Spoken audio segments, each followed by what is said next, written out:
Halo, hari ini kita akan membahas tentang labu kuning. Di dunia kesehatan, labu kuning adalah pemain besar yang sangat terkenal. Ada yang memujanya sebagai buah panjang umur atau buah dewa, mengatakan bahwa ia bisa mencegah kanker, melancarkan buang air besar, dan memiliki khasiat ajaib. Namun di saat yang sama beredar juga peringatan menakutkan di internet yang mengatakan bahwa jika salah makan labu, racunnya bisa setara dengan arsenik, bahkan bisa merenggut nyawa. Dua pendapat yang bertolak belakang ini terdengar sangat kontradiktif, bukan? Hal ini mungkin membuat hati Anda was-was, ragu, bahkan bingung harus berbuat apa. Apakah labu ini sebenarnya malaikat atau iblis? Apakah kita sebaiknya makan labu atau tidak? Jika dimakan, bagaimana cara paling aman dan efektif untuk mengonsumsinya? Jangan khawatir, dalam video hari ini, saya Dr. Budi Santoso akan mengajak Anda menyingkap kabut kebingungan ini dan mengenal kembali teman lama kita, si labu kuning ini, secara tuntas. Kita tidak akan bicara soal cerita mistis yang tidak bisa dibuktikan, melainkan menggunakan pengetahuan nyata yang menggabungkan ilmu gizi modern dan kearifan kesehatan tradisional. Saya akan memberitahu Anda apa sebenarnya kehebatan labu dan ranjau apa saja yang pantang Anda injak saat menikmati kelezatannya. Bagi teman-teman paruh baya dan lansia, fungsi tubuh sedang mengalami perubahan secara diam-diam. Metabolisme melambat, kemampuan pencernaan melemah, dan mungkin ada gangguan penyakit kronis. Oleh karena itu, dalam urusan makan, kita harus lebih teliti. Materi yang saya bagikan hari ini berhubungan langsung dengan kesehatan pola makan harian Anda. Mohon luangkan waktu beberapa menit untuk menonton sampai selesai dengan sabar. Saya yakin Anda akan mendapatkan banyak manfaat dan mulai sekarang bisa makan labu dengan jelas dan paham, menjadikannya harta karun kesehatan di meja makan Anda, bukan bahaya yang tersembunyi. Sebelum masuk ke topik utama, jika Anda benar-benar peduli dengan kesehatan diri sendiri dan keluarga, silakan klik tombol subscribe berlangganan pada saluran nutrisi cerdas ini dan nyalakan notifikasinya agar Anda tidak ketinggalan pengetahuan kesehatan praktis lainnya di masa depan. Di sini kita mengungkap kebenaran kesehatan yang jarang dibicarakan orang lain. Saya juga ingin tahu, apakah Anda bersedia berjalan bersama saya menuju hidup sehat?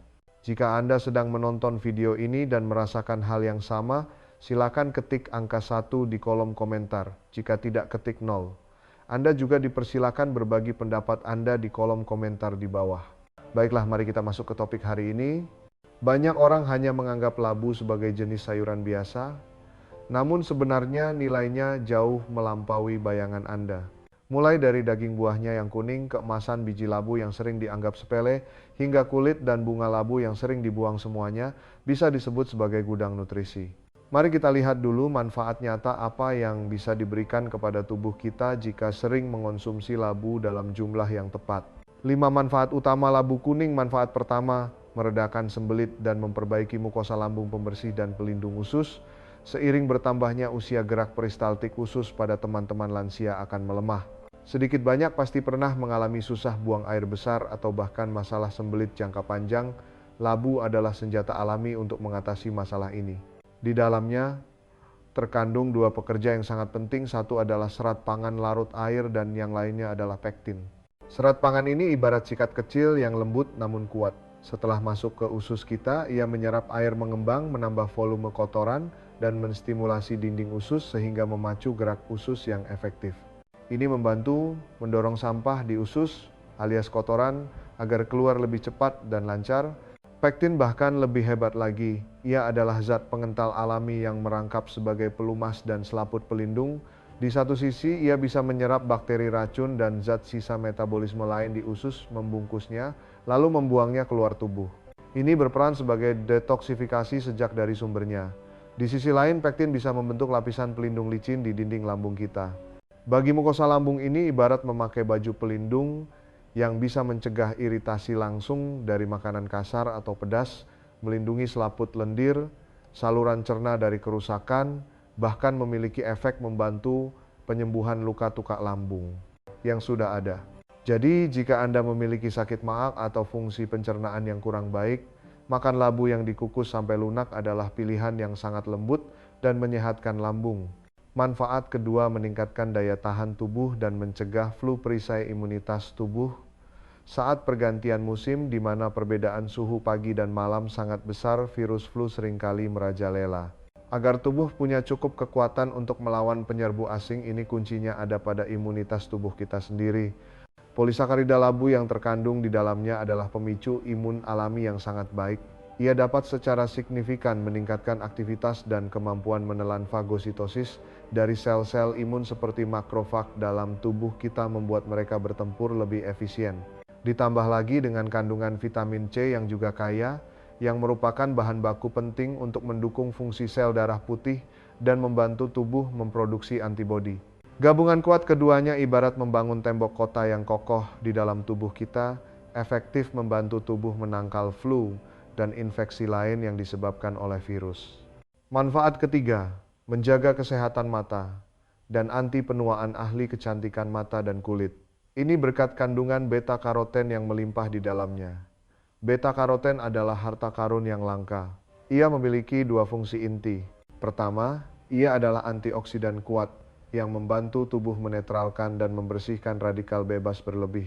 Radikal bebas ini bisa Anda bayangkan sebagai karat kecil di dalam tubuh yang terus menyerang sel-sel kita, menjadi salah satu biang keladi, penuaan kulit keriput, dan flek hitam.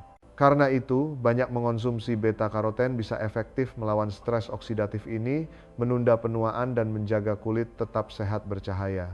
Kedua, setelah masuk ke tubuh, beta-karoten bisa diubah secara cerdas menjadi vitamin A sesuai kebutuhan tubuh. Vitamin A sangat krusial bagi kesehatan penglihatan kita. Ia mensintesis zat peka cahaya di retina sehingga menjaga penglihatan normal di tempat redup, mencegah rabun senja dan penurunan penglihatan. Bagi kita teman-teman parubaya yang sering melihat HP, TV, dan menggunakan mata, dalam waktu lama asupan vitamin E yang cukup untuk melindungi jendela jiwa kita ini sungguh sangat penting. Manfaat keempat, memperbaiki suasana hati dan membantu tidur, obat penenang jiwa. Pernahkah Anda mengalami hal ini saat malam berbaring di tempat tidur, bolak-balik, badan otak seperti memutar film dan tidak bisa tenang, sulit untuk tidur, atau di siang hari merasa tegang dan cemas tanpa alasan jelas? Labu mungkin bisa membantu meredakan gangguan ini. Labu kaya akan asam amino yang disebut triptofan. Tubuh manusia tidak bisa memproduksinya sendiri, harus didapat dari makanan. Triptofan adalah bahan baku kunci untuk memproduksi serotonin, hormon kebahagiaan di otak kita. Fungsi serotonin adalah membantu menenangkan pikiran, menstabilkan emosi, meredakan ketegangan, dan memperbaiki suasana hati. Saat hati Anda senang dan tubuh rileks, kondisi otak yang terlalu aktif akan mereda sehingga lebih mudah masuk ke alam mimpi yang indah. Jadi makan sedikit labu saat makan malam, misalnya semangkuk kecil bubur labu dan jawawut, sangat baik untuk kualitas tidur. Manfaat kelima, menyerap racun serta melindungi hati dan ginjal, alat pemurni racun tubuh. Makanan yang kita makan setiap hari dan udara yang kita hirup tidak terhindar dari kontak dengan zat berbahaya bagi tubuh seperti logam berat atau residu pestisida. Efek detoksifikasi labu utamanya kembali pada pektin yang kita bahas tadi. Daya serap pektin sangat kuat. Struktur molekulnya seperti jaring raksasa yang bisa layaknya spons memprioritaskan untuk mengikat dan membungkus zat-zat yang tidak kita inginkan diserap tubuh seperti timbal merkuri dan logam berat lainnya, serta racun bakteri di dalam usus. Kemudian melalui saluran pencernaan mereka dibuang tuntas keluar tubuh dalam bentuk kotoran. Hal ini sangat meringankan beban organ detoksifikasi utama kita, yaitu hati, liver, dan ginjal, memberikan perlindungan yang sangat positif bagi kedua organ penting ini. Saat kita mengolah labu, kita seringkali mengeruk biji labu yang lengket di dalamnya lalu membuangnya. Ini sungguh sangat disayangkan. Biji labu setelah dicuci, dijemur dan disangrai sebentar akan berubah menjadi camilan sehat dengan nilai gizi yang sangat tinggi.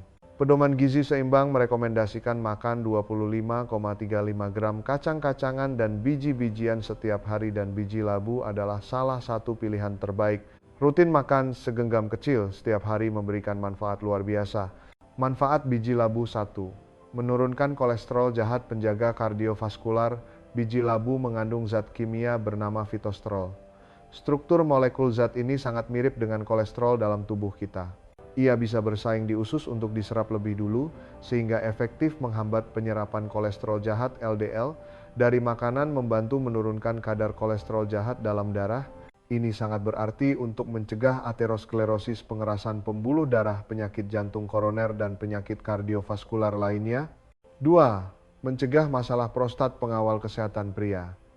Bagi teman-teman pria parubaya dan lansia, kesehatan prostat adalah topik yang tak terelakkan. Penelitian modern sudah sangat jelas menemukan bahwa kesehatan prostat erat kaitannya dengan kadar elemen seng zinc. Saat tubuh pria kekurangan seng, prostat mudah mengalami berbagai kelainan. Biji labu justru merupakan salah satu juara makanan nabati penambah seng.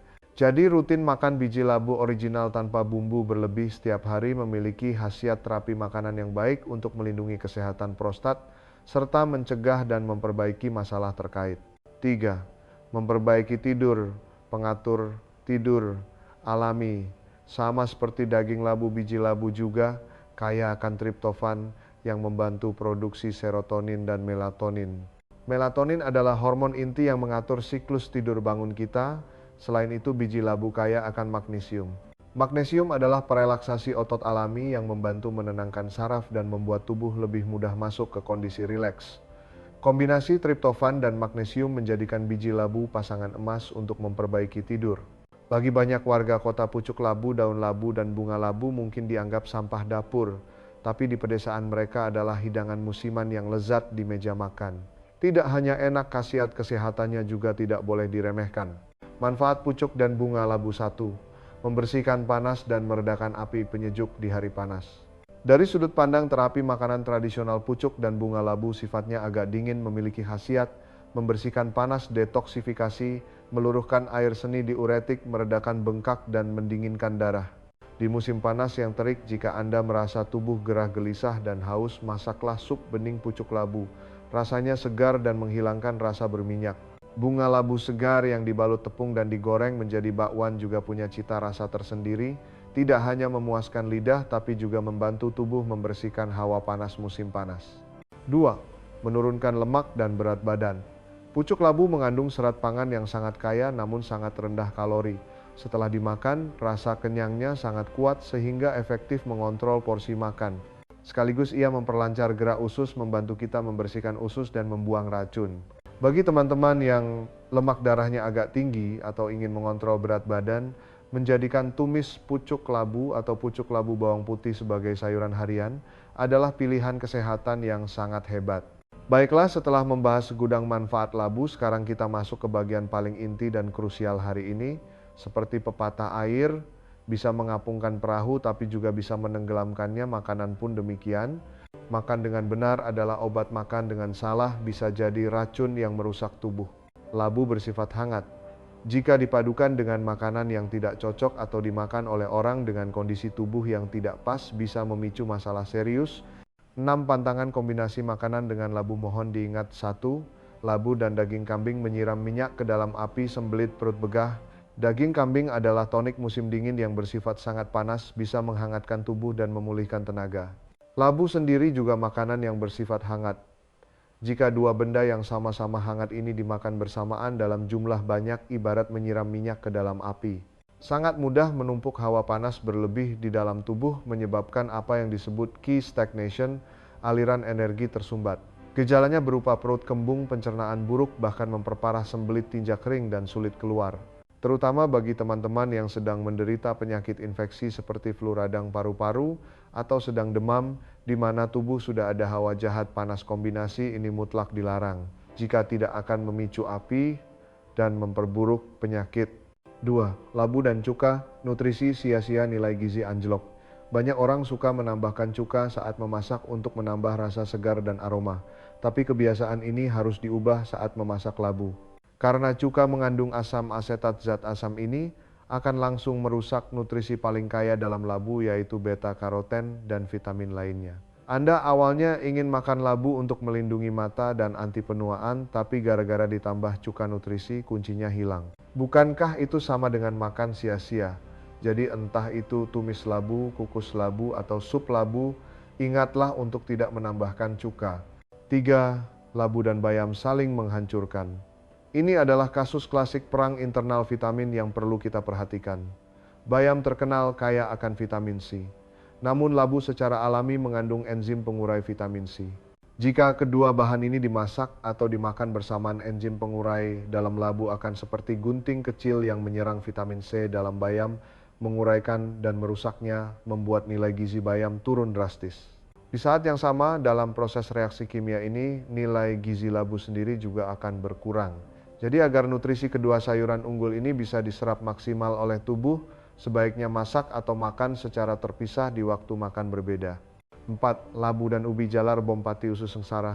Banyak orang berpikir labu dan ubi jalar sama-sama biji-bijian kasar yang sehat dan kaya serat. Jadi kalau dimakan bareng, pasti aliansi kuat yang lebih baik buat tubuh. Tapi kenyataannya ini tidak disarankan, terutama dalam jumlah besar sekaligus. Masalahnya ada pada kandungan pati yang super tinggi. Jika dimakan bersamaan dalam jumlah banyak, akan jauh melebihi kemampuan pencernaan lambung dalam satu waktu. Pati yang tidak sempat dicerna sempurna akan tertahan lama di lambung dan difermentasi oleh bakteri usus, menghasilkan gas dalam jumlah besar. Akibatnya perut kembung, sering sendawa, asam lambung naik, mual, dan gejala tak nyaman lainnya. Bagi teman-teman lansia yang fungsi pencernaannya sudah menurun, cara makan ini harus dihindari agar lambung tidak tersiksa. 5. Labu dan ikan layur memicu alergi akibat serius. Ikan layur adalah ikan laut dalam yang bergizi kaya protein dan asam lemak tak jenuh. Tapi ada pendapat yang menyatakan ia tidak cocok satu meja dengan labu. Penyebabnya mungkin karena komponen bioaktif tertentu dalam labu bisa bereaksi kimia rumit dengan protein ikan layur, membentuk senyawa yang sulit dicerna. Atau bagi orang dengan kondisi tubuh tertentu, ini bisa menjadi alergen yang memicu reaksi alergi.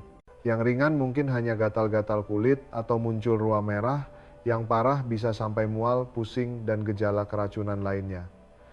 Ini adalah kombinasi yang perlu kita waspadai. Jika tidak sengaja makan bersamaan dan muncul gejala tersebut, bisa coba minum susu atau sari kacang hijau untuk peredaan awal. Tapi jika gejala tidak membaik atau parah, harus segera ke dokter, jangan ditunda. 6. Labu dan kurma merah angco menambah beban cerna. Kurma merah diakui umum sebagai bahan bagus untuk menambah energi Ki dan darah serta kaya vitamin C. Tapi ia punya kekurangan, yaitu kulit kurma mengandung serat kasar yang agak sulit dicerna. Makan terlalu banyak mudah menyebabkan perut kembung. Labu yang bersifat hangat jika dimakan berlebih juga mudah menyebabkan aliran energi tidak lancar alias perut begah. Ketika dua makanan ini bertemu dalam jumlah banyak, di satu sisi enzim pengurai vitamin C dalam labu bisa merusak vitamin C berharga dalam kurma. Di sisi lain, keduanya akan memperberat beban sistem pencernaan, makin mudah menyebabkan perut kembung dan gangguan cerna. Mitos makan labu menurunkan gula darah. Di kalangan teman-teman penderita diabetes beredar pendapat yang sangat menarik, makan labu bisa menurunkan gula darah. Apakah pendapat ini benar? Hari ini kita harus meluruskannya dengan sikap ilmiah. Sumber awal pendapat ini adalah karena ilmuwan memisahkan komponen aktif bernama polisakarida labu dari labu. Dalam beberapa percobaan hewan peneliti memang menemukan bahwa menyuntikkan polisakarida labu konsentrasi tinggi yang sudah dimurnikan kepada tikus diabetes dapat menstimulasi aktivitas pulau pankreas, meningkatkan sekresi insulin dan menurunkan kadar gula darah sampai batas tertentu. Tapi mohon semua teman perhatikan beberapa prasyarat kunci di sini. Percobaan hewan dan suntikan ekstrak murni.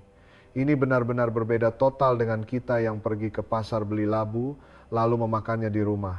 Pertama, mekanisme penurunan gula darah oleh polisakarida labu ini belum mendapat konfirmasi resmi dalam uji klinis manusia yang ketat. Kompleksitas tubuh manusia jauh melampaui hewan percobaan. Kedua, dan yang paling penting, sepotong labu utuh yang kita makan selain mengandung polisakarida labu, yang jumlahnya sangat sedikit. Labu justru lebih banyak mengandung pati dan gula larut yang bisa cepat diserap tubuh dan diubah menjadi glukosa. Bagi penderita diabetes, efek kenaikan gula darah dari asupan zat-zat penghasil gula ini jauh melampaui efek penurunan gula darah yang mungkin belum terbukti dibawa oleh sedikit polisakarida labu itu. Sebuah rumah sakit terkemuka pernah melakukan uji observasi klinis. Puluhan pasien diabetes diminta mengukur gula darah sebelum makan, lalu makan 200 gram labu biasa jumlah sedang. 2 jam setelah makan gula darah, diukur lagi. Hasilnya gula darah setelah makan semua pasien naik signifikan dibanding sebelum makan, rata-rata naik 1,2 mol. Fakta keras ini memberitahu kita, bagi penderita diabetes makan labu tidak menurunkan gula darah, malah justru menaikkan gula darah secara nyata. Jadi mohon semua teman penderita diabetes mulai hari ini ubah total pemahaman yang salah ini. Jangan pernah menganggap labu sebagai obat penurun gula darah, apalagi percaya resep sembarangan dengan makan labu dalam jumlah besar untuk mengontrol gula. Cara makan yang benar dan ilmiah adalah menganggap labu sebagai bagian dari makanan pokok dan melakukan sistem tukar. Misalnya ahli gizi menyarankan Anda makan setengah mangkuk nasi, sekitar 100 gram sekali makan. Jika hari ini Anda sangat ingin makan labu, Anda boleh makan sekitar 200 gram labu kukus, tapi Anda harus mengurangi porsi nasi setengah mangkuk tadi. Dengan begini Anda bisa menikmati lezatnya labu dan nutrisinya sekaligus mengontrol total asupan karbohidrat agar gula darah setelah makan tidak melonjak drastis. Meskipun labu banyak manfaatnya, ia tidak cocok untuk semua orang. Jika Anda termasuk dalam 3 golongan berikut demi kesehatan, sebaiknya kurangi atau jangan makan labu. Penderita panas lambung stomach heat, pengobatan tradisional menganggap labu bersifat hangat dan bisa memicu kelembapan panas. Jika Anda sering merasa lambung panas, terbakar, tidak nyaman, mulut kering dan lidah kesat suka minum dingin, bau mulut menyengat, gusi mudah bengkak, berdarah dan tinja kering, kemungkinan Anda memiliki tipe tubuh panas lambung. Dalam kondisi ini, makan labu yang hangat sama saja menyiram minyak ke api, memperparah panas dalam tubuh dan membuat gejala makin terasa. Penderita stranguria panas, infeksi saluran kemih akut ini, istilah medis tradisional yang kurang lebih setara dengan infeksi saluran kemih akut dalam medis modern, seperti uretritis akut atau sistitis akut. Gejala khasnya adalah rasa panas menyengat saat buang air kecil, sering pipis tak tahan, pipis urin kuning keruh. Untuk mengobati penyakit akibat panas lembab ini, diet harus ketat, hambar banyak makanan bersifat dingin yang meluruhkan kencing seperti labu air beligo pare atau kacang hijau. Labu kuning yang bersifat hangat justru akan memperparah panas lembab dalam tubuh dan menghambat penyembuhan. Orang dengan alergi labu meski sangat jarang, memang ada segelintir orang yang alergi terhadap labu. Labu bisa menjadi alergen bagi mereka. Jika setelah makan labu muncul kulit kemerahan, bentol, gatal-gatal, atau diare berulang, gangguan cerna, sakit kepala, tenggorokan sakit, bahkan asma dalam waktu singkat, Anda harus curiga apakah alergi labu. Jika sudah dipastikan lewat pengalaman atau dokter, Anda harus tegas menghindari makanan apapun yang mengandung labu. Baiklah teman-teman, kita sudah membahas tuntas segala aspek tentang labu hari ini. Terakhir, mari kita rekap cepat poin-poin inti dari pembahasan nutrisi cerdas hari ini. Labu adalah harta karun, bisa melancarkan BAB, melindungi lambung, meningkatkan imun, menjaga mata dan kulit, serta membantu tidur. Bahkan biji pucuk dan bunganya adalah produk kesehatan langka. Jangan dibuang. Salah makan bisa beracun. Ingat 6 pantangan kombinasi. Demi kesehatan, hindari makan labu bersamaan dalam jumlah besar dengan daging kambing, cuka bayam, ubi jalar, ikan layur, dan kurma merah. Nutrisi bisa hilang atau bikin tubuh sakit. Labu turunkan gula darah itu, HOX, labu jelas menaikkan gula darah. Penderita diabetes boleh makan, tapi syaratnya anggap sebagai makanan pokok pengganti nasi, kontrol porsinya, dan gunakan sistem tukar dengan nasi, mie. 4 tipe orang waspada: penderita panas lambung, infeksi saluran kemih akut, dan yang alergi labu sebaiknya jangan makan dulu. Satu hal lagi yang perlu saya Dr. Budi Santoso ingatkan khususnya untuk teman-teman lansia, terapi makanan adalah kearifan berharga warisan nenek moyang, tapi ia tidak akan pernah bisa menggantikan pengobatan medis modern yang resmi. Makanan hanyalah makanan. Ia berperan membantu pemulihan dan pencegahan, tapi mutlak tidak bisa dipakai untuk mengobati penyakit yang sudah terjadi. Jika tubuh mengalami gejala sakit apapun, hal pertama yang harus dan wajib dilakukan adalah pergi ke dokter. Percayalah pada sains dan ikuti diagnosa serta arahan tenaga profesional. Mari kita semua berusaha menjadi pelaku hidup sehat yang bijak, tidak buta informasi, tidak mudah percaya mitos, bekali otak dengan pengetahuan ilmiah, makan gizi seimbang, olahraga terukur, dan miliki hati yang gembira. Inilah jalan paling kokoh menuju kesehatan dan umur panjang. Jika Anda merasa konten hari ini bermanfaat bagi Anda atau kerabat di sekitar Anda, silakan like dan bagikan kepada mereka. Anda juga dipersilakan berlangganan saluran nutrisi cerdas dan menyalakan lonceng kecilnya agar tidak ketinggalan info kesehatan dari kami. Di sini saya akan menemani Anda untuk menua dengan perlahan dalam kondisi sehat walafiat.